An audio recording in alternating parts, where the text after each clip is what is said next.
What's going on, everyone? Today I'm here with Dixon White. He's on YouTube. Last year he had posted a video that went viral speaking about things in this country in regards to white supremacy. So Dixon, how you doing? Good, Philip. How you doing? Honored to be here. Thanks for having me. Thank you.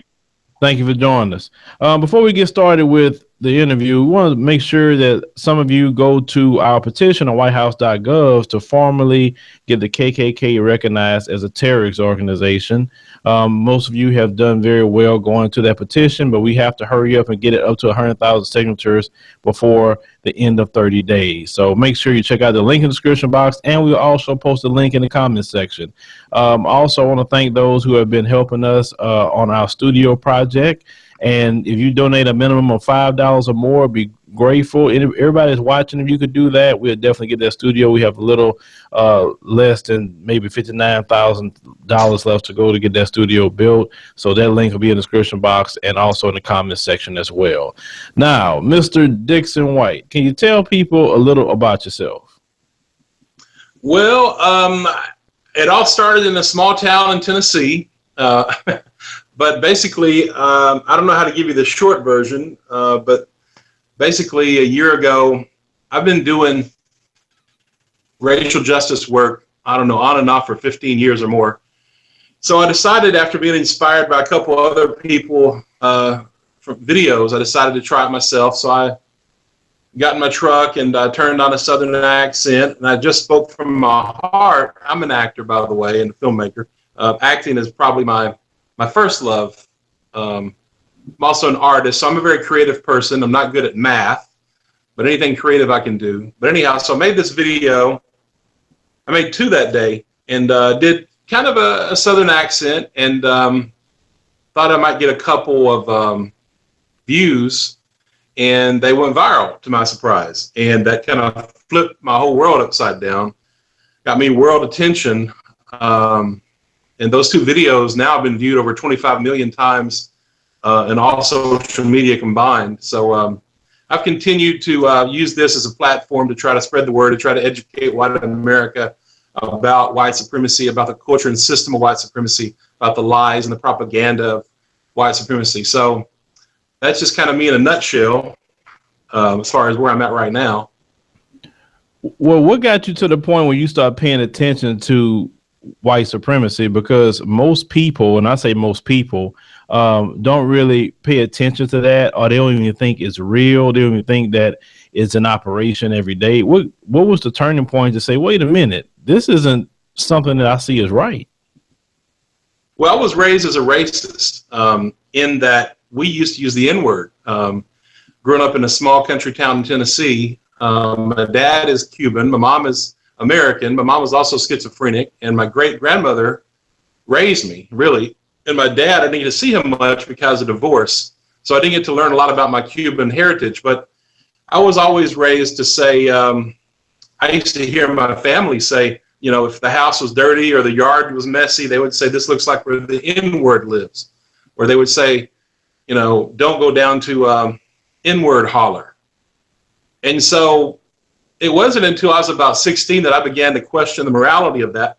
And it was so conditioned to it. I never even thought about it, never even questioned it.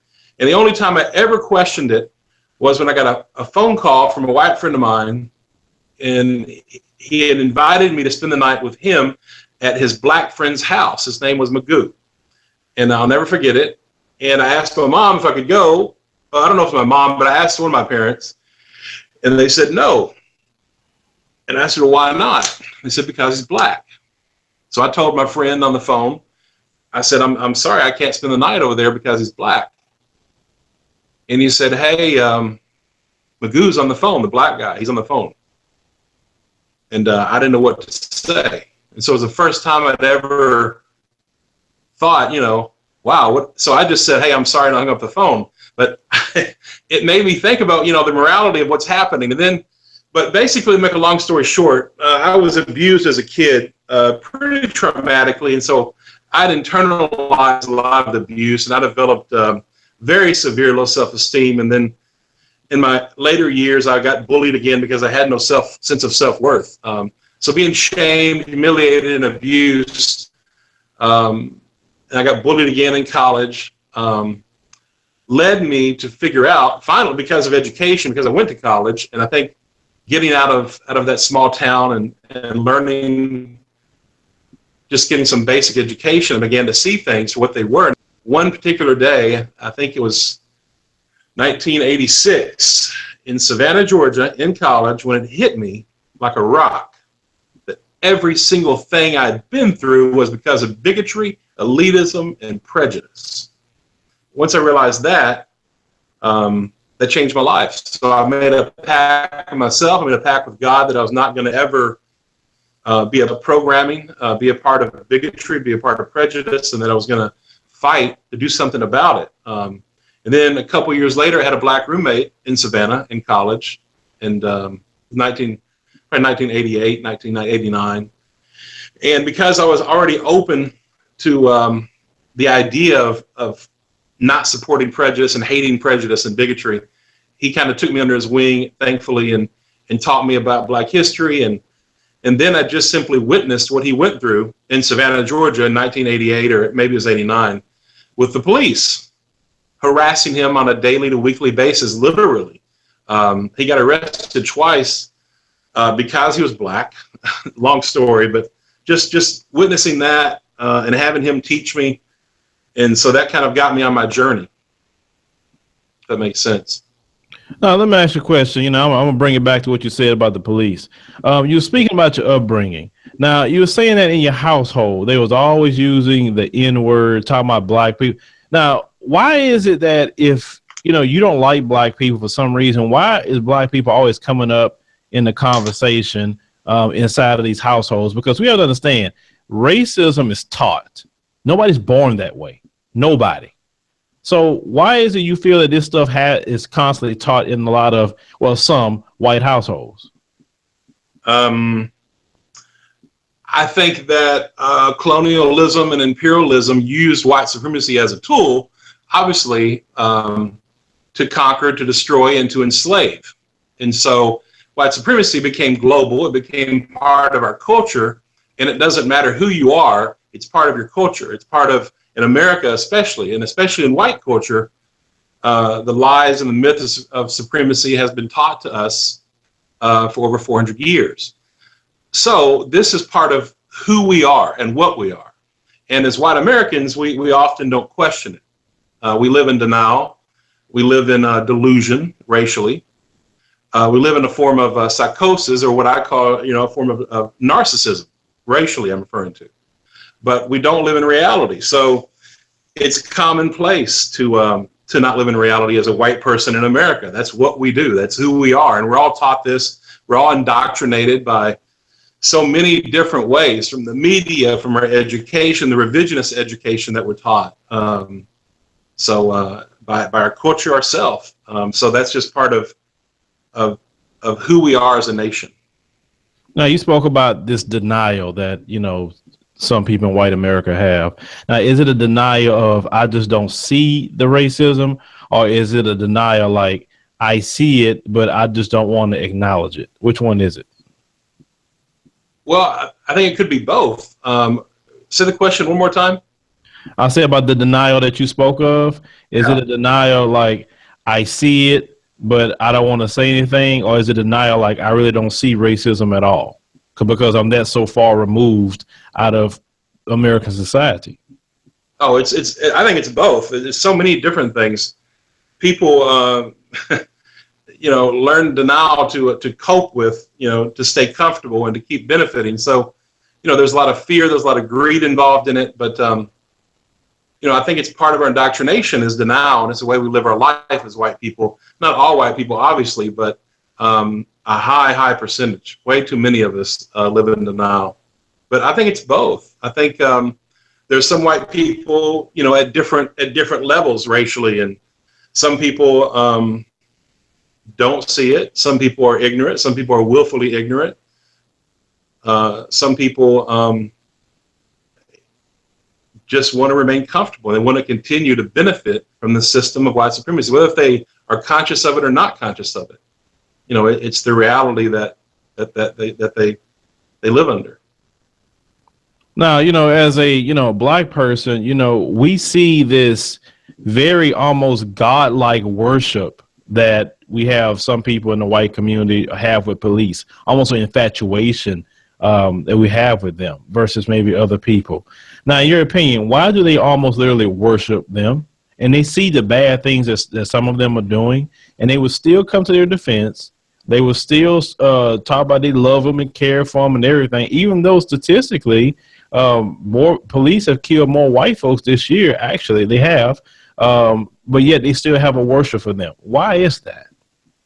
I think it goes back to history. Again, back to imperialism, colonialism, and we had slavery, and we enslaved Africans, and in order for that to work, we had to have these myths and these lies of white supremacy. So finally, we found a little humanity and ended slavery, but we never addressed culturally or systemically white supremacy. So we ended slavery, but we never ended white supremacy. So we have 400 years of this horrific neglect by white America. And so that's exactly what's happened in our police department. It's systemic, it's cultural. So the police operate, and every American institution operate with these racial biases and this white supremacist culture within. So white America, we've all been trained, going all the way back to slavery, to not recognize the humanity of people of color, to believe that people of color are beneath us, that are as animals, that white people are superior. And so this is the mentality. So we've all been taught by propaganda, we've all been taught how, as white people, how to think. We've been taught this ideology, how to behave. And so it's a process to overcome that. But white people worship or excuse their behavior because I think they think it benefits them, and because they're coming from a privileged position, they're benefiting from that. So I think it's part of our conditioning for apathy. White people racially have been conditioned for apathy. They've been conditioned for indifference toward people of color. So when we see Alton and Philadelphia and Mike Brown and Eric Garner and Sandra Bland and all these people being literally lynched in the streets by the police, white people respond with defensiveness. White people respond with apathy. This is our training. This is our indoctrination. This is what we do as a nation. And this is, in my opinion, the greatest evil that we have operating in our nation, is this neglect of our culture and system of white supremacy. So my thing is, I've been trying to reach out to white America and trying to get them to do three things, primarily.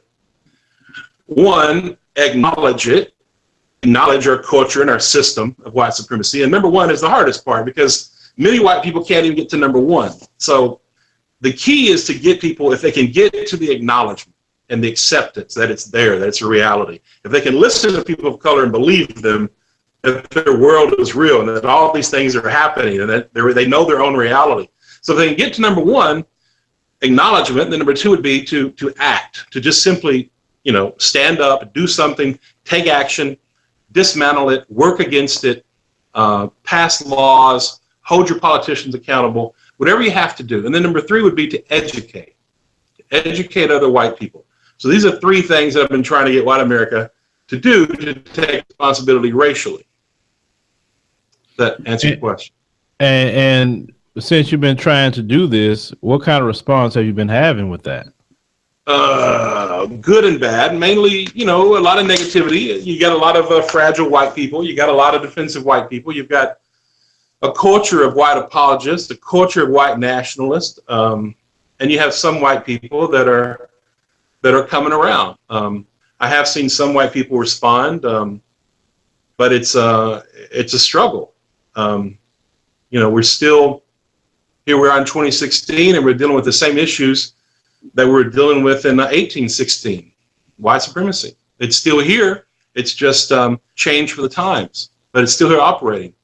So I think as white people, we have a responsibility to do something about it as a culture who created it, as the culture who still benefit from it, we have a responsibility morally and ethically to address it, to acknowledge it, and to educate other white people. That's our responsibility. I'm gonna ask you a question. I want you to think long and hard before you answer. We notice as, black people that you have people who say that, they don't like black people. They have all kind of preconceived notions about us as black people, but yet they won't stay away from us. They won't start watching us. Even on YouTube, they won't start watching us. They won't start watching TV with us on it. It seems like they have a obsession with black people. It's like they can't stay away from it, because me, if I hate you, I don't want to see you. I don't want you on my TV screen, my phone, on my computer. I don't want to hear talk of you when I hate you. But yet we notice that it's like the ones that hate us, they want to be in our face. They always want to be around us all the time. They have a sick stalkerish obsession with us. Why is that? I don't know, man. That's a good question. I've known, I've talked to black women and, well, black guys too, but I've talked to black women that have been married to white guys, and they found out after they're married that their husband is racist, and so there's a lot of white guys that are physically attracted to black women, that will exploit black women, use them for sex, and kind of I forget the word, but these are racist people that are attracted and want to go out and have sex with black women. So it's a very valid point, and something psychologically is there. But I can tell you that there are plenty of people that, as you said, that don't like black people, that want to exploit or use black people or be around black people, or even the supremacy in their heart toward them. That makes sense. Why? I don't know. Something psychological, I guess. Maybe I don't know. Yeah, hey, I couldn't get it, because like I said, we talk about different things here in the white supremacist from Stormfront. Want to be watching my videos, want to repost pictures and everything else. Public pictures ain't no big deal, but that's what we're trying to figure out, because we as black people, like, we don't understand these people. Like, if you don't like us, leave us the hell alone. Stay away from us. And then the thing is, then you still have this problem, Dixon. More and more black people get to a point like, okay, you don't like us, you attacking us, you doing this, you doing that. Okay, well, maybe we need to remove ourselves from you. You stay away from us, and we do our own thing. And then it'll be white people be the first one to say, well, it's racist to do that. Why are you guys acting that way? Like, well, doggone, and which one you want? Either you want us around or you don't want us around. It seems like you don't want us around, because you don't stop your police from putting bullets in our head for tail lights. You don't stop your police from putting 6 shots in our chest and back for standing outside with CDs or, all kinds of things that black people been killed for. A little stupidity. Right? You don't stop that, but yet you get mad when we get to this defensive position when it comes to, your support of what a lot of us have been calling these days race soldiers. Absolutely. Can you hear me? Yeah, I hear you. I hear you very well. Okay. Yeah, absolutely, man. I define it as white American racial psychosis, or warp for short. I believe their society is warped. I believe that white supremacy is a form of taught psychosis, and I believe that there's a cost to white people. But to answer your question, man, I think that that it's a mental illness. So I don't think that you can make a lot of sense when you're dealing with people that are delusional. If you believe you're superior, that's a lie. So you're literally living a lie. You're not living in reality. You're living a lie. So when you live a lie, that's difficult, and that can actually cost white people too. So yeah, they say all kinds of hypocritical things. They do all kinds of hypocritical things. They contradict themselves because they're not in reality. It's a form of psychosis, in my opinion, trained, taught psychosis. So yeah, it's hard to make sense out of their behavior when you believe you're superior to someone. And as white people, it's so ingrained in who we are that it's something that you really have to fight almost daily to overcome. Because it's so ingrained in our culture and in our education and in our media and in every single fabric of our being in our nation and even in the world. So yeah, I don't think you can make a lot of sense out of their behavior. Jane Elliott, we had her on the program. We was, speaking about the education system and how the education system is basically indoctrinate everyone, no matter who you are, to go through it within white supremacy through misinformation and just showing certain things of just what they deem as the conquering and colonization of what they deem as their heroes. So on the education, do you think that African Americans, due to the miseducation and subjugation of education, do you think they need to start opening their own schools and maybe start homeschooling their children a little more? Man, I can't speak for the black community. I tend to listen. As a white person, I think that white people have been involved in black people's business way too long. So I tend to listen. For what it's worth, my opinion is probably yes, but I don't live as a black person in America, so it's hard for me to tell y'all what you should do or to think about. But my gut instinct as a white person, on the outside looking in, would be absolutely. And I think Jane Elliott is brilliant. I'm a big fan of Jane Elliott, and anything I can see her on or read about her, I'm always into it. But and I think Jane Elliott is right as far as just overcoming white supremacy. If we could get our country, the president, whoever, to actually teach anti-racism at a young age, and to teach about the reality of white supremacy, to teach how it operates, to do things like Brown Eye, Blue Eye that Jane Elliott's doing, to teach our children at a young age the reality racially and the true history racially of what's actually happening, and the reality of history and the reality of how it operates today systemically and culturally. We can teach the truth and teach anti-racist values to our children. We could actually have a chance to end it, as Jane Elliott says, and I think that's very, very true. And man, I tend to agree with you. I think that segregation may be the answer in some ways, and then again, I see the downside of segregation. But I don't know, man. I think that definitely, black people have to protect themselves. It's gone too long and it's gone too far, and we're at a boiling point. So I don't know what's going to happen next. Well, really, segregation never ended. If you look at the way people live, it never ended. I mean, like, for instance, they had a documentary a while back called White People. And they talked about 75% of white people live around white people and had no interaction with black people. That's segregation. They got black people that live in black communities that really don't be around white people like that. Let's say go to school or leave outside their community. That's a form of segregation. Same thing about Hispanics, Asians, Arabs. We all live segregation. It's just not a law on the book that say you can't go to this store anymore. So we've been doing that.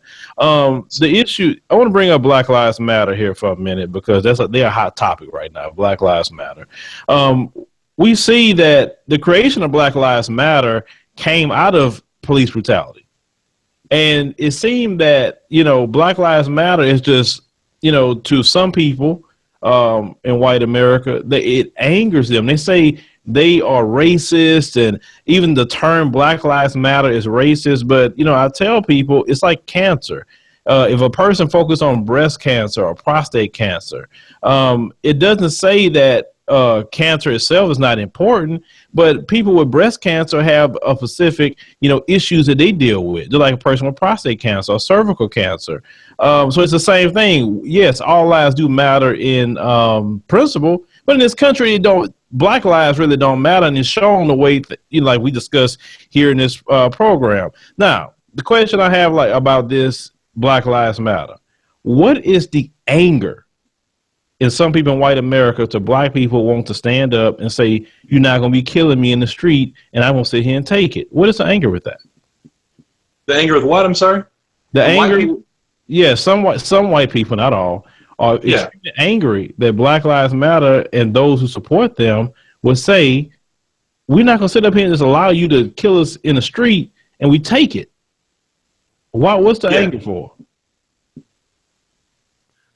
It's the same anger when a slave would run away. It's the exact same anger. It comes from the exact same place. It's a feeling of entitlement.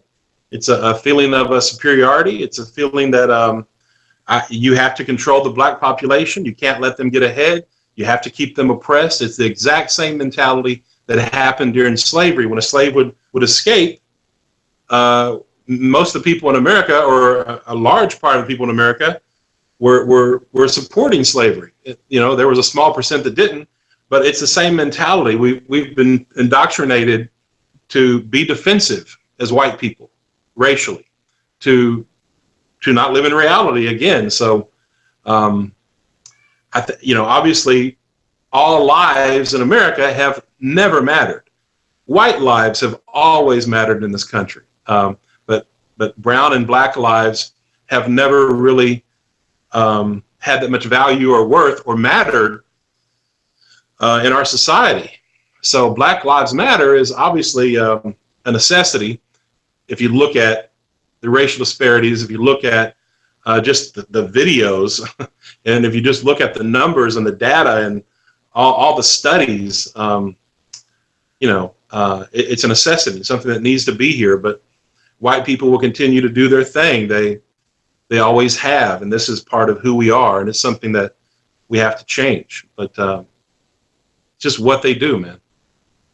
It's really sad in a lot of ways that happen, and they don't realize how they're causing, when they do that, it's just more and more, division when you do that, because like you said, you brought back the denial part. Everybody know, and a lot of those who even conservatives to say, yes, we know racism exists. Okay, you just should stop right there. If you know it exists, where you just now gave fuel to what people like Black Lives Matter or people like myself be talking about here in society. But yet it goes back to what you said.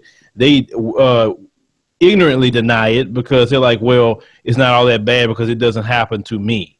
And that's what we see constantly. And, generation we're at now, Dixon, this group of black people is actually the ones that white America created. Do you understand what I mean by that? Sure, of course. They're tired, of course.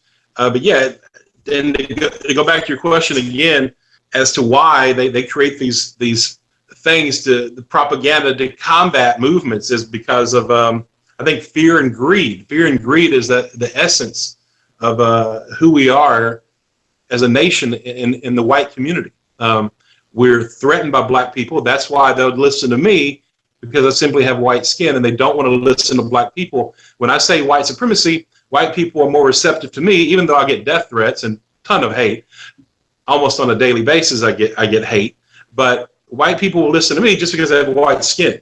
And they're so scared, and they've been so taught to be threatened by black people. And ever since we freed the slaves, we've been trying to control the black population. And that's part of our culture, and that's what we do now. And when I say this, I'm not referring to everybody. I have to always give this disclaimer because I get accused of being a racist. Somehow I don't like white people. I don't like myself. I don't like my white family, which is crazy. I love all people. But, so yeah, it goes back to fear and greed. We've always been scared of black people because we know we did a dirty deed. We know we did something very, very bad. Either we know it consciously or we know it subconsciously, but we know we did it. And so, yeah, we're scared. We've always been scared of people of color. So we operate out of fear, we operate out of denial, and we operate out of greed. We want to maintain the dominant positions that we have. So there's a lot of greed involved in it also. But yeah, fear of karma, fear of it coming back to us. And so, you see white people every day scared of black people, scared of black men, scared of black women. That's why you see the cops freak out and just start shooting, because they've been trained to do that. They literally, whether if they want to admit it or not, and they don't know it, consciously or unconsciously, the police have been trained to lynch people of color, to harass, to brutalize, to demean, to demoralize, and to incarcerate. So, my thing is, that what kind of way is that to live? Is that you live in fear of somebody? Like when I walk around, I don't look at no group of people like I fear them. I wouldn't even know how to operate like that. Like, oh my God, what are they going to do to me? You know what I'm saying? It's like, well, if you did all this crap, make it right. But you don't want to make it right, like you said, because they want to maintain a white supremacy. So they'll keep having this fear. And what good is that fear going to get you? Because like you say, you keep lynching. This current generation of black people right now that white people in the white society has said you can't discipline your children. You can't do this. You can't do that. So now we have a great rebellious generation who not taking crap no more. And that's why I said they literally created them that's out in the street now based off of their policies. Absolutely. No doubt. And you know what happened with, you know, with the in Dallas, you know, with all that, you know, it's just a whole lot of that with these young people. That's why I keep saying y'all don't have a clue of what these young people are. They are not that civil rights generation that's going to turn the other cheek, that's going to pray, that's going to let you spit on them and let your dogs bite them. They're not going to let that happen. And that's why I say they need to get it together. Really seriously need to get it together and stop. But I agree 100%. And I've been telling white people this for many years now. There's a cost to all this. There's a cost to white people very greatly, spiritually, psychologically, socially, just the ability to function in your family. And then also just the strife and the potential bloodshed and the, you know, I don't know what it's going to come to, but it's not good. Well, for one, it hurts our reputation. We're not trustworthy because of what we've done. We're not perceived as trustworthy by people of color, you know. So it creates white stereotypes. It puts us in a bad position to continue to support the system and culture. So, yeah, I agree, man. And the cost, back to the cost to white people. And anytime you buy into any supremacy, whether if it's male supremacy, white supremacy, or elitism, you're living a lie. And anytime you try to live a lie, there's a great cost to that. And I can tell you from personal experience in my own family that when you believe you're superior, you will wind up hating yourself, hating your family, pushing people away, and it becomes a big chaotic, dysfunctional mess because you have to be perfect. You have to be superior. Your family has to be superior, going back to elitism. So you're not good enough. Your family's not good enough. And now you're operating from a position of conditional love. You don't know how to love yourself. You don't know how to love your family because you believe this lie of supremacy. So you're miserable. So there's a huge, huge spiritual, psychological cost to the lies and the myths of white supremacy. And to continue to defend it could potentially destroy our species, not just America. It could destroy all of us. So we have to find a way to get into reality racially. I believe that it's global and that the world is beginning to see it now and understand it. And so we have to dismantle it. And white people have a responsibility to do that. And what you just said in that last part, you know, that they gonna get mad that you said that, you know, but really, I said it a long time ago. Those who started it has to finish it. We can't finish it as black people. They always try to put it on us. Well, it's you guys. Like, no, we don't have the system set up for us to finish it. We really don't. And then we talk about equality and say, well, listen, let's have even everything of all people, not just black people, Asian, Hispanic, Arab. Let's make everything just even. Then they get pissed off about that, you know. So you don't want to end it. So this is really where you at with it right now. Yeah, so true. Which is really sad. But Dixon, where can people find you on YouTube? Dixon White. I have a channel. Okay, y'all, do you have maybe a Facebook or Twitter that maybe someone can go follow if they want to speak to you on social media? Yeah, the best way to reach me, I do a lot of stuff on Facebook. Most of my work is on Facebook and things like that, but I have a page called the Dixon Post, News Center for Justice. That's the best way to reach me, or like my page and keep it going. So thank you for having me on, man. Oh yeah, that's no problem. So make sure you go to Dixon's page, shoot him a line, ask him any questions that you may want to ask him that maybe I didn't get to, you thought I should have got to. He'll be glad to answer your questions. So thank you, Dixon, for joining us today, and have a blessed day, bro. Thank you for all you do, sir.